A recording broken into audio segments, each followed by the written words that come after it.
जय श्री कृष्ण आप सभी को। आज की इस वीडियो में हम एनसीईआरटी क्लास 10 का जो सर्कल चैप्टर है उसको पढ़ने वाले हैं। उसमें एक्सरसाइज 10.A को हम कवर करेंगे इस वीडियो में। तो उससे पहले 10.A जो है वो सर्कल का चैप्टर है, आप अच्छे से जानते हो, लेकिन सर्कल को समझने से पहले आपको टेंजेंट समझना पड़ेगा। और टेंजेंट जब आप समझ जाओगे तो चैप्टर 10 आपके लिए बहुत ही ज़्यादा आसान हो जाएगा, क्योंकि 9 में थोड़ा बहुत आपने पढ़ा होगा और अगर नहीं पढ़ा होगा तो हम समझाएंगे यहाँ पर आपको जो क्लास 9 की बातें होंगी सर्कल से रिलेटेड। बाकी टेंजेंट के बारे में भी आप जान लीजिए। देखो यहाँ पर आपको दो तीन चीज़ें दिखेंगी जो कि काफ़ी ज़्यादा इम्पोर्टेंट है। यहाँ पर एक सर्कल आपको दिख रहा होगा और बगल से एक लाइन गुजर रही है। दोनों तरफ लाइन में एरो है तो इसे हम लाइन बोलेंगे, ठीक है। तो बगल से एक लाइन गुजर रही है तो ये कोई ख़ास इम्पोर्टेंट नहीं रखता है। उसके बाद सेकंड पिक्चर को अगर आप देखें तो एक सर्कल है और एक सर्कल के अंदर से एक लाइन गुजर रहा है और इसको हम सेकेंट बोलते हैं। क्या बोलते हैं? सेकेंट। यहाँ पर आपको स्पेलिंग दिख रही होगी SECANT, सेकेंट। तो उसको हम सेकेंट बोलते हैं। अब आ जाते हैं सेकेंट में क्या होता है ना कि ये सर्कल के बीच से गुजरता है और सर्कल के किसी दो पॉइंट को ये टच करता है। तो इसको हम बिल्कुल टेंजेंट नहीं बोलेंगे, इसको हम सेकेंट बोलेंगे। टेंजेंट की ये टेंडेंसी होती है कि ये किसी भी सर्कल के बस एक ही पॉइंट को टच करेगी।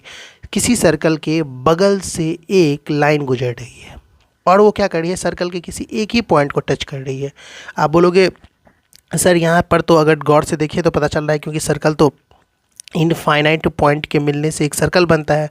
तो ये वाला लाइन इस वाले पॉइंट पे टच कर रहा है, बट यहाँ पर जो एक पॉइंट है उस पर भी तो टच कर रहा है, यहाँ पर जो एक पॉइंट है उस पर भी तो टच कर रहा है। बहुत सारे पॉइंट है, लेकिन उसको आपको अवॉइड करना है। आप जब भी टेंजेंट को देखोगे तो आपको ये समझना है कि सर्कल के किसी एक ही पॉइंट को टच करके ये जा रहा है। मतलब टेंजेंट का सिंपल सा डेफिनेशन या रूल आप कह सकते हैं वो है कि सर्कल के किसी एक पॉइंट को टच करके जब कोई लाइन बगल से गुजर जाती है तो उसको हम टेंजेंट बोलते हैं। और यहाँ पर हम इसे प्रेजेंट कर देंगे या फिर रिप्रेजेंट करते हुए लिख देंगे कि ये जो पॉइंट है ये ए पॉइंट है और ए पॉइंट से गुजर रहा है, इसीलिए ये एक टेंजेंट है। ये बेसिक बातें बहुत इंपॉर्टेंट थी, ये आप जान लिए। अब थोड़ी सी एक्स्ट्रा चीज़ें जान लीजिए। अब देखो ये है थ्योरम 10.1 जो कि बहुत ही इंपॉर्टेंट बातें आपको बता रहा है। ये बता रहा है कि the tangent at any point of a circle, circle के किसी भी पॉइंट पर कोई अगर टेंजेंट बन रहा है, ठीक है, is perpendicular to the radius through the point of contact. Point of contact किसको बोलते हैं? जैसे देखो ये एक टेंजेंट हो गया, ठीक है, और यहाँ पर एक पॉइंट बन रहा है, यहाँ पर एक पॉइंट बन रहा है, इसको ही हम पॉइंट ऑफ कांटेक्ट बोलेंगे। इस वाले पॉइंट से सर्कल है, आपको पता है सर्कल इनफाइनाइट पॉइंट से मिलकर एक सर्कल बनता है और सर्कल का एक पॉइंट को टच करते हुए कोई लाइन गुजरता है, इसको हम टेंजेंट बोलते हैं। जिस पॉइंट को टच करते हुए ये लाइन गुजरता है, जिस पॉइंट को टच करते हुए ये वाला लाइन गुजरता है, इसको हम पॉइंट ऑफ कांटेक्ट बोलते हैं। क्या बोलते हैं? पॉइंट ऑफ कांटेक्ट बोलते हैं। और देखो ये भी आपको पता होगा कि सेंटर से सर्कल के किसी भी पॉइंट को टच करने वाला कोई भी लाइन होता है उसको हम रेडियस बोलते हैं। लेकिन यहाँ पर सर्कल के सेंटर से पॉइंट ऑफ कांटेक्ट पर कोई भी लाइन अगर टच करेगा, सर्कल के सेंटर से पॉइंट ऑफ कांटेक्ट पर जब कोई लाइन टच करेगा तो वो जो बनेगा वो रेडियस तो होगा ही, लेकिन साथ में वो ये भी होगा, वो परपेंडिकुलर ऑफ टेंजेंट होगा। जैसे इसका नाम मैं, ये जो पॉइंट है ना इसका नाम मैं ए रख देता हूँ और यहाँ पर ये बी है, ठीक। ये है point of contact. Point of contact centre point को टच करता है, तो पॉइंट ऑफ कांटेक्ट और सेंटर पॉइंट जब एक दूसरे को टच करता है तो यहाँ पर भी एक रेडियस फॉर्म होगा सर्कल के अकॉर्डिंग, बट टेंजेंट के अकॉर्डिंग ये जो होगा परपेंडिकुलर ऑफ टेंजेंट भी होगा, यानी टेंजेंट पर ये परपेंडिकुलर है, एकदम सीधी लाइन है और 90 डिग्री बनाएगा। ओके, बस आपको ये चीज़ जाननी चाहिए थी। चलो अब हम आ जाते हैं 10.1 पर। इसमें पूछ रहा है फर्स्ट क्वेश्चन आपसे कि how many tangent can a circle have. एक सर्कल के अंदर कितने सारे टेंजेंट हो सकते हैं? तो इसके जो आंसर हो जाएंगे वो हो जाएंगे इनफाइनाइट। यहाँ पर मैं लिख देता हूँ, आपको अपनी कॉपी पे बहुत अच्छे से इसको लिख लेना है। देखो अब इनफाइनाइट मैंने लिख दिया तो इसका क्या मतलब हुआ? देखो ये पूछ रहा है how many tangent can a circle have, तो एक सर्कल में कितने टेंजेंट हो सकते हैं? ये एक सर्कल है, आपको पता है इनफाइनाइट पॉइंट जब मिलते हैं तब एक सर्कल फॉर्म होता है, यानी कि बहुत सारे पॉइंट मिलकर एक सर्कल को बनाते हैं। अब जितने सर्कल पर पॉइंट होंगे उतने हम टेंजेंट फॉर्म कर सकते हैं। जैसे ये पॉइंट पी था, क्या था ये? पॉइंट पी था जहाँ से एक लाइन गुजरती है इसको टच करते हुए और ये एक लाइन टेंजेंट बन जाती है, ठीक। तो वैसे ही यहाँ पर भी एक मान लो पॉइंट है और मैं एक लाइन यहाँ से फॉर्म करता हूँ, ऐसे करके फॉर्म करता हूँ, ये भी एक टेंजेंट हो जाएगा। ये एक पॉइंट बनाता हूँ और एक लाइन ऐसे ड्रॉ करता हूँ, तो ये भी अपना एक टेंजेंट बन जाएगा जो लाइन फॉर्म होगा नया वाला। ऐसे करके हम बहुत सारे लाइन इस सर्कल के पॉइंट के अकॉर्डिंग फॉर्म कर सकते हैं। इसीलिए हम बोलते हैं कि how many tangent can a circle have. तो एक सर्कल हैव इनफाइनाइट टेंजेंट। उसके बाद है फिल इन द ब्लैंक्स। इसमें है a tangent to a circle intersect in a dash point. A tangent to a circle intersect it in, तो answer हो जाएगा 1। A tangent to a circle intersect it in 1 point. कैसे बताता हूँ। ए tangent है, ये एक टेंजेंट है, ठीक है, और ये पूरी की पूरी सर्कल है। तो सर्कल को कहाँ पर इंटरसेक्ट कर रही है, कहाँ पर टच कर रही है, तो सर्कल को इंटरसेक्ट किसी एक ही पॉइंट पे एक टेंजेंट करेगा, दूसरा पॉइंट पर दूसरा टेंजेंट करेगा, थर्ड पॉइंट पे थर्ड टेंजेंट करेगा। तो किसी एक पॉइंट पे एक ही टेंजेंट उसको इंटरसेक्ट करेगा। सो हम यहाँ पर लिख सकते हैं a line a tangent to a circle intersect it in 1 point. उसके बाद सेकेंड क्वेश्चन है यहाँ पर, a line intersecting a circle in 2 points is called a. आपको मैंने बताया था कि एक लाइन इंटरसेक्ट करेगा किसी भी सर्कल को 2 पॉइंट पर। मैंने बताया था ना, जब किसी भी सर्कल को 2 पॉइंट पर एक लाइन इंटरसेक्ट करेगा, यानी कि वो सर्कल के बीच से होकर गुजरा है या सर्कल के अंदर से होकर गुजरा है, ज़रूरी नहीं है कि बीच से होकर गुजरे, सर्कल के अंदर से होकर गुजरता है। और जब कोई भी लाइन सर्कल के अंदर से होते हुए गुजरेगा, क्या करेगा, गुजरेगा, तो सर्कल के किसी 2 पॉइंट को टच करेगा। और जब किसी 2 पॉइंट को टच करेगा तो इसे हम सेकेंड बोलेंगे। क्या बोलेंगे, सेकेंड, जिसका स्पेलिंग मैंने आपको दिखा दिया था। ऐसे करके सेकंड का आप लिख सकते हो। इसके बाद है ए circle can have dash parallel tangent in the eight the most. A circle can have dash parallel in tangent at the most. इस क्वेश्चन का मतलब है कि एक सर्कल में कितने ऐसे टेंजेंट होंगे जो कि पैरेलल होंगे। तो हम सर्कल को देख लेते हैं फिर से। ये हमारा एक टेंजेंट है, आप अच्छे से जानते हो। तो इसका पैरेलल कौन सा टेंजेंट बनेगा, तो इसका पैरेलल यहाँ पर एक पॉइंट होगा, इस पॉइंट के पैरेलल, पॉइंट पी के पैरेलल यहाँ पर एक पॉइंट अगर हम रखें और इस पॉइंट से होते हुए एक लाइन को गुजारें, तो ये वाला जो लाइन होगा वो इस वाले लाइन के पैरेलल होगा। अगर तो ये तो मिल गया आपको। इसके अलावा आप चाहो कोई और इसी पॉइंट पे पैरेलल टेंजेंट आपको मिले तो नहीं मिलेगा, एक पॉइंट पर एक ही टेंजेंट फॉर्म होगा। सो किसी भी कोई भी जो टेंजेंट होते हैं उसको 2 ही टेंजेंट एक दूसरे के पैरेलल हो सकते हैं। यानी कि अगर यहाँ पर कोई पॉइंट होता और यहाँ से एक कोई लाइन गुजरता, तो इस वाले वो एक टेंजेंट बन जाता, तो इस वाले टेंजेंट के पैरेलल, इसी लाइन पॉइंट के पैरेलल यहाँ पर एक पॉइंट बनता और एक लाइन फॉर्म होता और ये भी टेंजेंट बनता। तब बोल देते कि दोनों टेंजेंट एक दूसरे के क्या है, पैरेलल है। कहने का ये मतलब एक सर्कल में 2 ही टेंजेंट ऐसे होंगे जो एक दूसरे के पैरेलल होंगे। So a circle can have 2 parallel tangent at the most. तो यहाँ पर आंसर में हो जाएगा 2, ठीक है।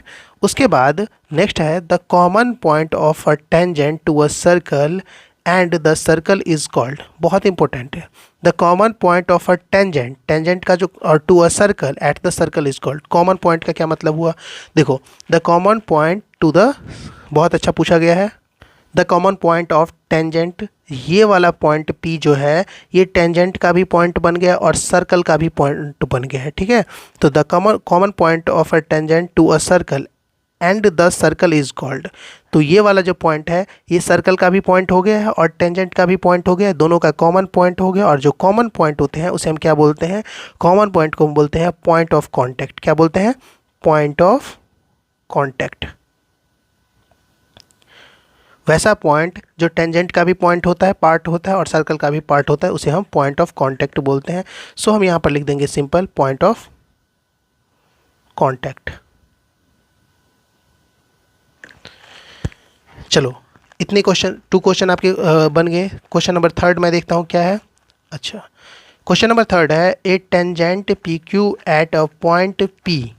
ठीक, ए टेंजेंट है जो पी क्यू है और पॉइंट है उसका पी, जहाँ से मतलब पॉइंट जिसे आप बोल सकते हैं पॉइंट ऑफ कॉन्टैक्ट, जो सर्कल का भी पॉइंट होता है और टेंजेंट का भी पॉइंट होता है। तो a tangent P Q at a point P of a circle of radius 5 centimetre, वहाँ पर जो रेडियस फॉर्म होगा वो 5 सेंटीमीटर होगा, meet a line through the centre O, centre O यानी कि जो सर्कल के अंदर पॉइंट होता है O, at a point Q पर मिलेगा, so that OQ is equal to 12 centimetre, length PQ is. तो PQ का फाइंड आउट करना है। कैसे आप फाइंड आउट करोगे, मैं इसको डायग्राम के थ्रू आपको बताता हूँ। तो इस तरीके से हम एक डायग्राम तैयार करेंगे और यहाँ पर मैं आपको दिखाऊं तो वही चीज़ें दी गई है। A tangent P Q at a point P of a circle of radius 5 centimetre, radius कितना है 5 सेंटीमीटर। सो हम जो सेंटर है और उससे यहाँ पर एक पॉइंट में पी पॉइंट को आप समझना है कि यहाँ पर रखा हूँ मैं, ठीक है। तो सेंटर से हम पॉइंट ऑफ कांटेक्ट को टच करा देते हैं और जैसे ही टच कराएंगे तो यहाँ पर जो ये बनेगा वो रेडियस हो जाएगा जो 5 सेंटीमीटर का बनेगा। Okay, then meet a line through the centre O at a point Q, point Q पर सेंटर ओ से ये एक लाइन मीट करेगा जो हम कुछ इस तरीके से इसे मिलाते हैं। जो ये होगा वो 12 सेंटीमीटर होगा, ऐसा क्वेश्चन में ही दिया गया था, इसीलिए मैंने किया है, ठीक है। तो फाइंड आउट करना है हम लेंथ पी क्यू को। क्या करना है, find out length P Q कितना होगा ये फाइंड आउट करनी है। कोई दिक्कत नहीं है। ये क्वेश्चन नंबर कितना है, ये क्वेश्चन नंबर है आपके पास 3। सो हम यहाँ लिख देते हैं क्वेश्चन नंबर 3। अब हमें सिंपल क्या करना है, कुछ जो थ्योरिकल चीज़ें होती हैं वो लिख देना है। P Q is a tangent, P Q क्या है, यहाँ पर एक टेंजेंट है, तो पी क्यू इज़ अ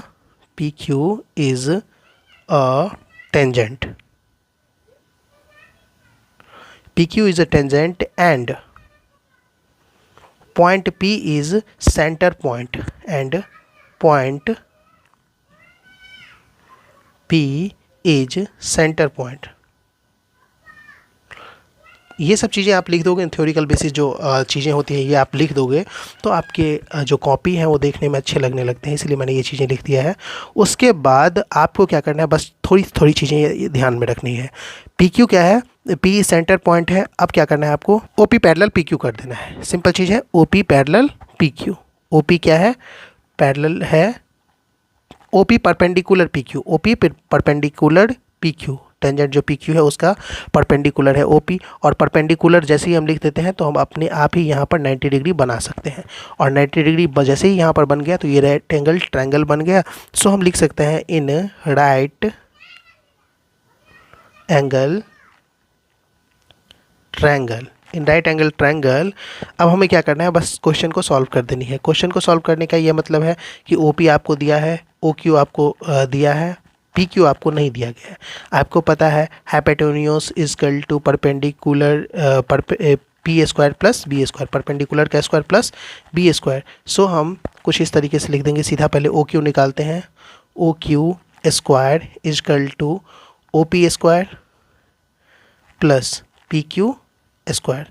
अब हम देखेंगे ओ क्यू स्क्वायर है, ये ओ पी स्क्वायर के पीछे कुछ नहीं है तो प्लस है, तो ये उस साइड जाएगा तो माइनस में हो जाएगा। क्यों हम इसको उस साइड भेजे हैं, क्योंकि हमें निकालना इवेंचुअली पी क्यू स्क्वायर था। सो हम यहाँ पर पी क्यू स्क्वायर लिख देते हैं।